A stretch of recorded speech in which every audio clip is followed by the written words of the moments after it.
दोस्तों, जब किसी भी इंसान को कोई बड़ी बीमारी का पता चलता है कि उसके शरीर में ये बड़ी बीमारी प्रवेश कर चुकी है, तो पता लगने से पहले और पता लगने के बाद का जो कॉन्फिडेंस होता है उसमें ज़मीन आसमान का फ़र्क होता है। जैसे कि हमारे फ्रेंड सर्कल में किसी को कैंसर की शिकायत होगी, डॉक्टर ने बताया कि उसको कैंसर है। अब पता लगने से पहले जो कॉन्फिडेंस था, ज़िंदगी जीने का जो स्टाइल था, और पता लगने के बाद उसमें ज़मीन आसमान का फ़र्क हो गया। इंसान अंदर ही अंदर कुड़ता रहता है, अंदर अंदर सोचता रहता है। उसको लगता है कि जैसे उसकी ज़िंदगी ख़त्म हो गई, अब तो कुछ रहे नहीं उसकी ज़िंदगी के अंदर। जैसे उसको कैंसर का पता चला, शरीर कमज़ोर होता चला गया और सोचने का तरीका, बोलने का तरीका, चिड़चिड़ापन, उसको लगा कि जैसे सारी सांसें खत्म हुई। ऐसे हर इंसान को, ऐसे अपने हर दोस्त को, ऐसे अपने हर रिश्तेदार को मैं ये कहना चाहूँगा कि दोस्तों, जो भी हमारे सांस हैं, एक एक पल, सब कुछ जब हमने जन्म लिया तो उससे पहले ही भगवान ने डिसाइड करके उस पर साइन करके रख दिया था। हमारे जन्म कब होगा और हमारी आखिरी सांस कब होगी, ये उसने ऊपर वाले ने लिख के पहले ही रख दिया था। उससे एक भी सांस हमें ज़्यादा नहीं मिल सकती और उससे एक भी सांस हमें कम नहीं मिलेगी। कहने को तो ये उपदेश लगता है, लेकिन सच्चाई तो यही है। अब हम कैंसर की या किसी बड़ी बीमारी की बात करते हैं तो ये कैंसर क्या कम है।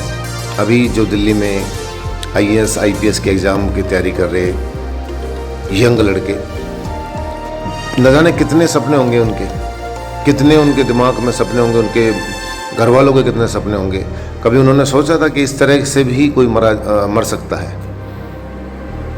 दिल्ली के पॉश एरिया में, दिल्ली के सबसे सर्वश्रेष्ठ एरिया में, सबसे बेहतरीन इंस्टीट्यूट के अंदर ऐसा हादसा होगा, किसी ने सोचा था? क्या वो सोच कर आए थे कि ऐसा कुछ होगा उनके साथ?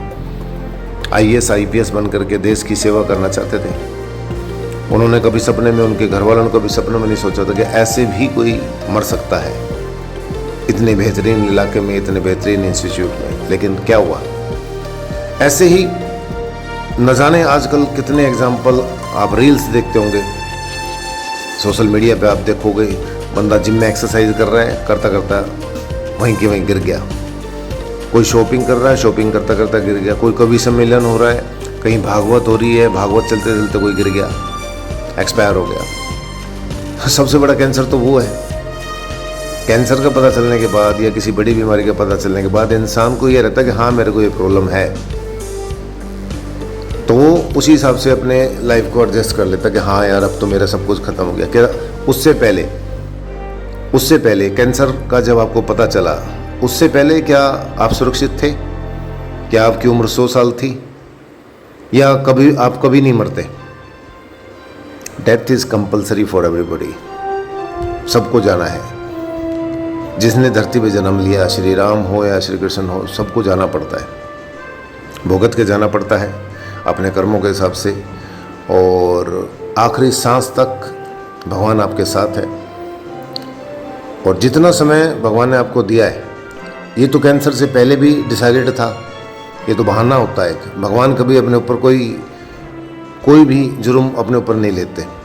हर इंसान के मुंह से ही निकलता है, यार फलानी बीमारी की वजह से चला गया है। कभी कहा है कि रामचंद्र जी ने तीर से मार दिया इसको, कृष्ण जी ने इसको अपने चक्र से मार दिया। इसलिए जो भी क्षण मिले हैं आपको, कोई बीमारी है नहीं है, कोई भी क्षण, जितने क्षण मिले हैं, एक एक पल भगवान को समर्पित करके हर पल का एंजॉय करो, हर पल को एंजॉय करो।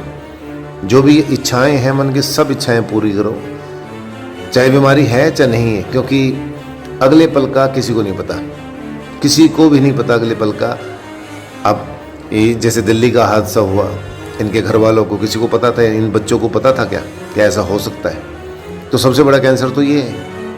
ऐसी प्रॉब्लम कि इंसान को, घर वालों को एहसास भी नहीं होता कि ये ऐसे जा सकता है। तो सबसे बड़ा कैंसर तो ये हुआ, सबसे बड़ी बीमारी तो ये हुई। नॉर्मली लोग कहते हैं कि यार अगर पहले पता चल जाता तो उससे पूछ लेते, बात कर लेते। अपने मन की बातें कर लेते, अपने दिल की बातें कर लेते, और किसी से लेन देन था वो बात कर लेते अगर पहले पता चल जाता तो। ये तो ऐसा कैंसर है साला, अगर किसी को भी इस तरह की प्रॉब्लम हो, जैसे हादसा हुआ, जिम में कोई एक्सपायर हो गया एक्सरसाइज करता करता, भागवत में कोई एक्सपायर हो गया भागवत करता करता, उसमें तो कोई कुछ कह भी नहीं पाता। कम से कम भगवान ने ये तो रखा कि हाँ, अपने मन की बातें, अपनी इच्छाएं सब पूर्ण कर सकते हो, अपनी मन की बातें शेयर कर सकते हो, किसी से कोई लेन देन है तो वो बता सकते हो घर वालों को। और ये बात मान के चलो कि जो भी आपके पल हैं ये भगवान ने पहले ही लिखे हुए थे। ये मत सोचो कि ये मेरे इस प्रॉब्लम की वजह से मेरे को ये हो गया, नहीं, सब कुछ डिसाइडेड है। वो महाराज हमारे संत महात्मा कहते हैं कि ये तन कीमती है, ये तन कीमती है मगर है विनाशी, कभी अगले पल के भरोसे न रहना।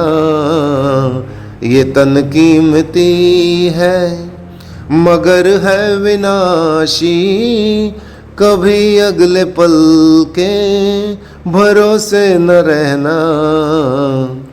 तो दोस्तों, तन कीमती है लेकिन विनाशी है, कभी भी अगला पल आएगा नहीं आएगा ये नहीं पता होता। इसलिए एंजॉय द लाइफ, जो पल मिला है एंजॉय करो, जी भर के एंजॉय करो। Thanks a lot. आपका दिन शुभ हो, मंगलमय हो, स्वस्थ हो और खुशियों से भरा हो।